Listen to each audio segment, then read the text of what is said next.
তো গাইছ ইপিনে আমি আহি পালোঁ পাগল বাবা মন্দিৰ বহুত ফেমাছ মন্দিৰ এইটো বৃন্দাবনত কেনেকুৱা লাগিছে মজা মন্দিৰটো দেখাই আছোঁ এইটো বহুত ডাঙৰ মন্দিৰ গাইছ ধুনীয়া পৰিৱেশ একদম মানুহ চানুহ অলপ কম আজি মানুহ চানুহ অহা নাই বেছি তো গাইছ এইটোৱে হ'ল সেই মন্দিৰটো আমি মানে কাষত আহি পালোঁ তো মানে বহুত ধুনীয়া পৰিৱেশ হয় একদম শান্তিৰ জেগা একো হাই হুলস্থুল নাই ধুনীয়া লাগিছে আৰু চাওক তো গাইছ এইটোৱে মন্দিৰ তো ইয়াৰ ভিতৰত যাই আছোঁ আজি জোতা চেণ্ডেল থৈ লওঁ ৰ'ব ইয়াতে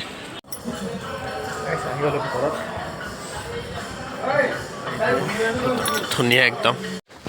তো গাইছ এইটোৱে হ'ল মন্দিৰটো তো আমি ওপৰলৈ উঠি আহিলোঁ তো গাইছ মানে ইয়াৰ ভিতৰত ভিডিঅ' কৰা এলাও নাই হা মানে মই কেনেকৈ কৰিলোঁ গমেই নাপালোঁ মানে পটকৈ আৰু কৰাতে হৈ গ'ল ভিডিঅ'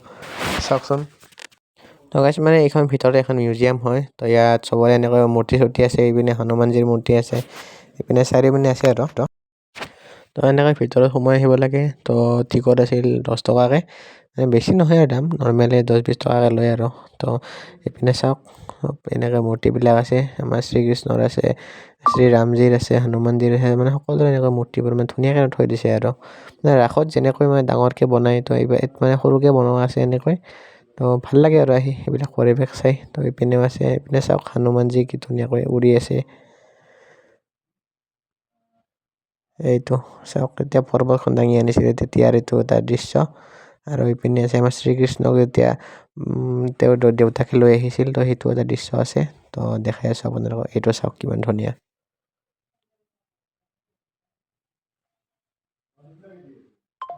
তো সঁচাকৈ আহি পেলাই ভাল লাগিছে বহুত ইয়াত তো আপোনালোকে বৃন্দাবন আহিলে এই মন্দিৰটো একবাৰ ভিজিট কৰিব নাপাহৰিব মন্দিৰটোৰ নাম হ'ল পাগল বাবা মন্দিৰ তো আহি ভাল ল'ব তো আজিৰ ভিডিঅ'টো এইখিনি আছিল ভাল পালে লাইক এটা মাৰি দিব আৰু বাই বাই